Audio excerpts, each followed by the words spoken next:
Chapter 4. The small red brick house in Littleton could be mistaken for a private residential home of a wealthy family.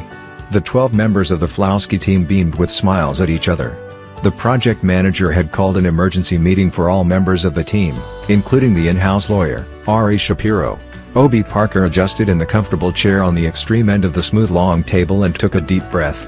"Ladies and gentlemen, I had a meeting with the group executive vice president a few days ago and I have good news for you all."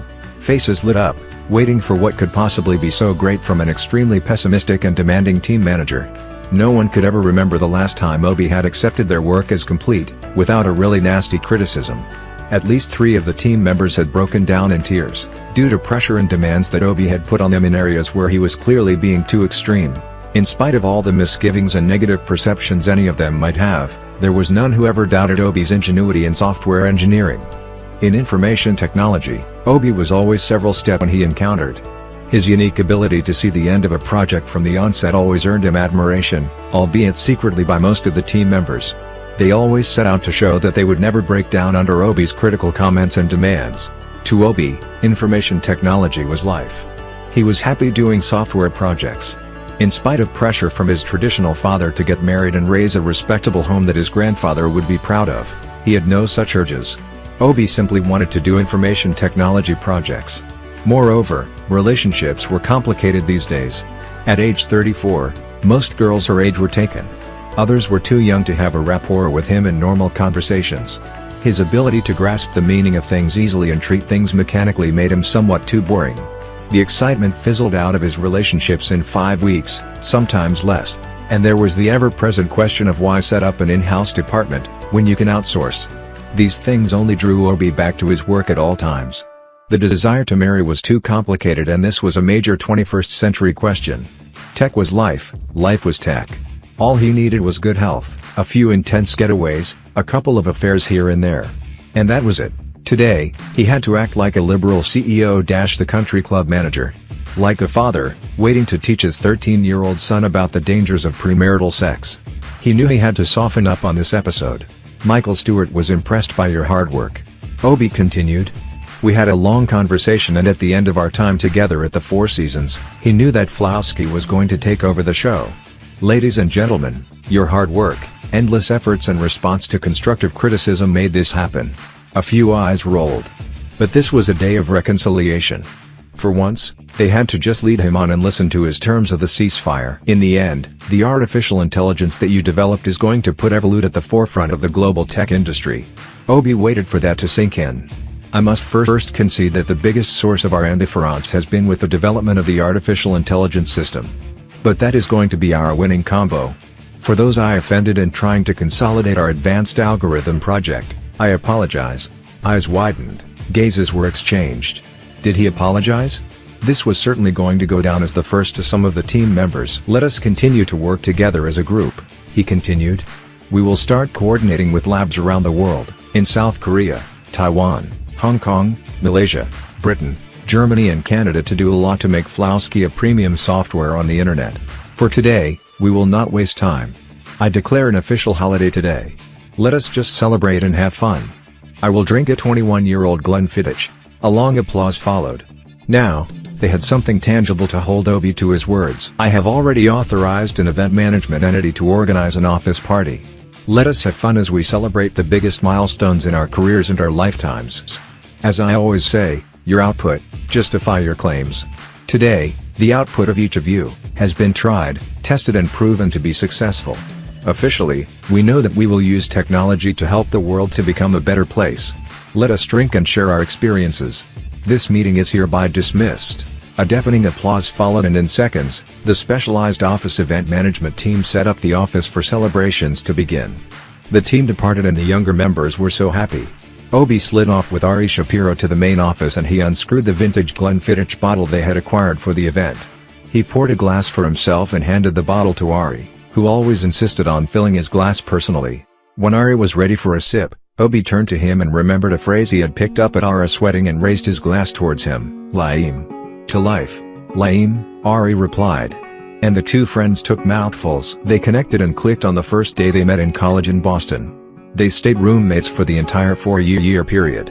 Although Ari always went home every Friday afternoon and returned on Sunday afternoon, the two remained great friends. Obi could spend time partying on Friday and Saturday nights. And that is how the two different friends coexisted side by side as Orthodox Jew and non-religious African American. Common work ethics and commitment to excellence kept them going. Ari studied mathematics in college, whilst Toby did information technology. After graduation, it was natural for Ari to take up an advanced course in the applied sciences. He shocked everyone by opting to move to Colorado to start law school. He graduated cum laude and started his practice in Denver. Life in the city was great and he always had Obi over for holidays. Obi was poached by a major tech company in New York after graduation. He moved to California for a few unhappy years. Life in Silicon Valley was too political for Obi to take. However, he got some peace of mind when he joined Evolute. He opted for life in Atlanta. But a winter visit to a ski resort in Colorado, on Ari's invitation, made him move to the Square State. When Evolute allowed for senior managers to own shares of individual projects, Obi took this up and used his power to ask for the Colorado labs to be created.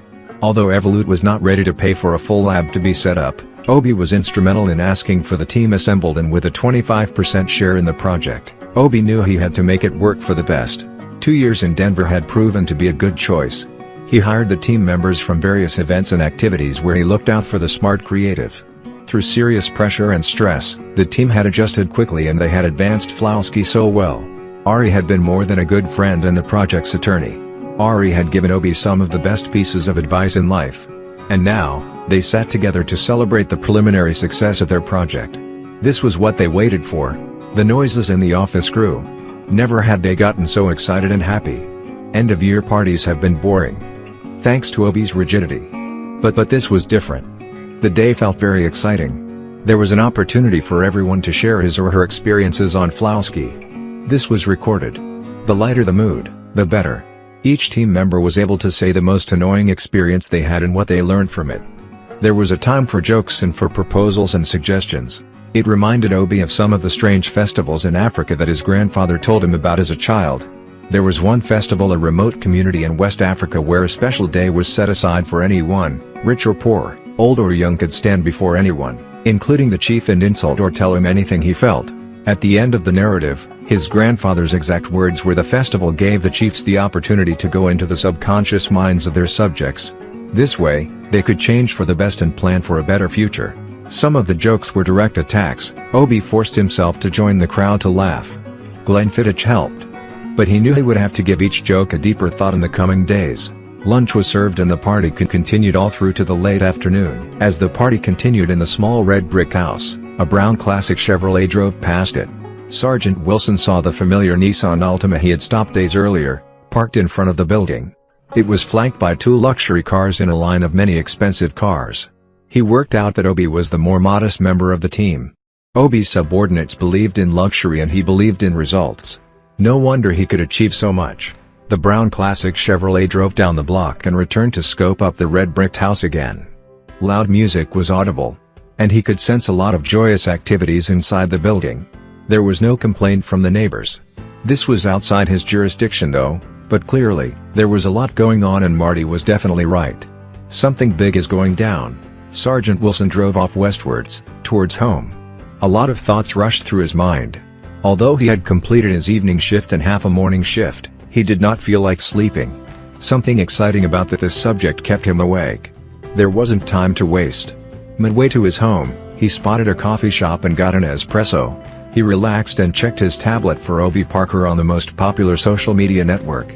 There were several options. He scrolled down and found the tall man he had stopped. The profile picture showed him in a gym. No traces of the wealth and affluence he was to enjoy. Then he opened the profile. Very secretive.